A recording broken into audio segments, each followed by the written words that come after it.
사립학교 교사가 되려고 수억 원의 돈이 오고 간다. 이게 정말 현실이라면 믿으시겠어요? 오늘은 공정한 기회라는 말 뒤에 가려진 대한민국 사립학교 채용의 충격적인 현실, 그 속을 한번 깊숙이 들여다보겠습니다. 이 한마디가 모든 걸 말해주죠. 이사장은 면접에 오지도 않았고 합격자는 이미 정해져 있었다. 한 교사 지망생의 꿈이 어떻게 철저하게 짓밟혔는지 그 이야기부터 시작해 볼게요. 그런데 이게 단순히 운이 나빴던 한 개인의 이야기일까요? 절대 아니죠.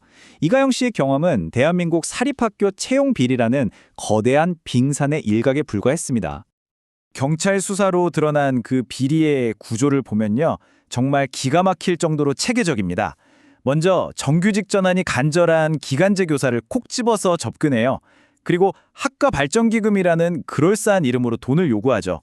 그 다음엔 내정자한테 시험 문제랑 답을 다 알려주고 일이 끝나면 모든 서류를 파기해서 증거를 없애는 치밀함까지 보였습니다. 금액을 한번 보세요. 18억 8천만 원. 와, 이게 단 하나의 학교 재단에서 26명한테서 받아낸 돈입니다.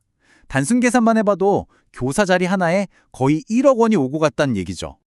아니, 도대체 어떻게 이런 일이 계속 벌어질 수 있었을까요? 이게 그냥 몇몇 나쁜 사람들만의 문제였을까요? 지금부터는 이런 비리를 가능하게 만든 시스템 자체의 문제점을 한번 파고들어 보겠습니다. 문제의 핵심은 바로 이 기간제 교사 비율에 있었습니다. 그래프를 보시면 사립학교는 국공립보다 무려 3배나 많은 교사의 40%를 기간제 교사로 채우고 있어요. 이게 왜 중요하냐면요, 바로 이분들이 정규직 시켜줄게라는 그 유혹에 가장 취약할 수밖에 없는 거대한 잠재적 비리 대상이 되기 때문입니다. 이런 절박한 상황을 이용하니까 정말 온갖 종류의 비리가 판을 쳤습니다. 돈을 받고 자리를 파는 건 기본이고요. 이사장 친척을 뽑는다거나 특정인을 합격시키려고 점수를 조작하는 일까지, 심지어 이미 합격자를 정해놓고 채용 공고를 내는 소위 답정너 채용도 있었죠. 단 2년 만에 신고된 것만 100건이 넘었다니 드러나지 않은 건 얼마나 많았을까요? 상황이 이 지경에 이르자 끊이지 않는 비리와 들끓는 여론에 결국 정부가 직접 나섰습니다. 틀을 빼든 거죠. 바로 법을 바꾸기로 한 겁니다.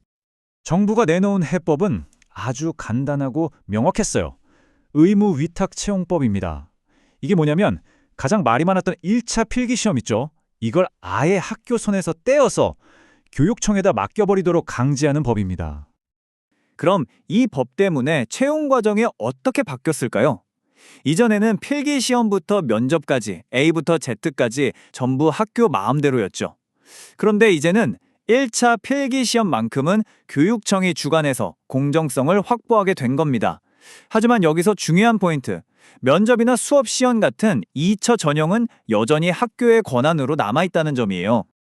자, 이렇게 공정성을 확보하려는 한 걸음을 내디뎠는데 모두가 환영했을까요? 천만에요. 여기서 아주 거센 반발에 부딪힙니다. 바로 공정성과 사립학교의 자율성이라는 두 가지 가치가 정면으로 꽝 하고 충돌한 거죠. 사립학교들은 강하게 반발했습니다. 그들의 주장은 이거예요. 아니, 우리 학교의 설립 이념에 맞는 교사를 우리 손으로 뽑는 건 당연한 권리다. 이걸 교육청이 뺏어가면 사립학교가 존재할 이유가 없다는 거죠.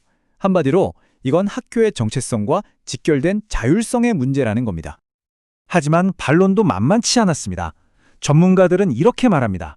사립학교요? 맞죠. 하지만 동시에 국민 세금으로 운영되는 공교육의 일부이기도 합니다. 그러니 자율성도 좋지만 그게 공정성을 해치지 않는 선에서만 보장되어야 한다. 결국 공공성이 자율성보다 우선이라는 주장입니다. 자, 그럼 법도 새로 만들었겠다. 이제 문제가 다 해결됐을까요? 안타깝게도 현실은 그렇게 간단하지 않았습니다. 법이 생기자마자 아주 교묘한 허점들이 드러나기 시작했죠. 비판하는 사람들은 곧바로 결정적인 허점을 찾아냅니다. 바로 학교가 채용 단계별 점수 비중을 자기들 마음대로 정할 수 있다는 거였어요. 이걸 두고 배점의 마법이라고 부르더라고요.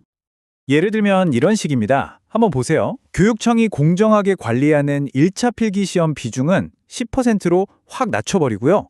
자기들이 직접 뽑고 싶은 사람을 뽑을 수 있는 주관적인 2차 면접에 90%를 몰아주는 거죠. 이러면 사실상 법의 개혁 효과가 거의 사라지는 거 아니겠어요? 그런데 여기서 이 문제를 더 복잡하게 만드는 또 다른 시선이 있습니다. 내정자가 전부 비리는 아니다 라는 목소리죠. 생각해보면 몇 년 동안 학교를 위해 헌신하면서 실력을 인정받은 기간제 교사가 있어요. 이런 사람을 정규직으로 뽑는 것, 이걸 과연 비리라고만 할 수 있을까요? 아니면 학교 입장에선 이게 가장 합리적인 선택일까요? 정말 흑백 논리로 딱 잘라 말하기 어려운 문제입니다. 그러니까 핵심은 이겁니다. 법은 바뀌었지만 그 뿌리 깊은 갈등, 즉 학교의 자율성과 사회가 요구하는 공정성이라는 두 가치 사이의 팽팽한 줄다리기는 여전히 해결되지 않고 있다는 거죠. 자, 오늘 이야기 한번 정리해볼까요?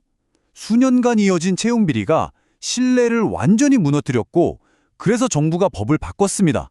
그런데 이 법이 학교의 자율성과 충돌하면서 또 다른 갈등을 낳았죠.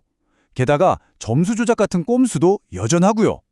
결국 이건 단순히 뇌물 문제만이 아니라 헌신과 실력, 그리고 좋은 교사란 무엇인가에 대한 아주 복잡한 논쟁이라는 겁니다.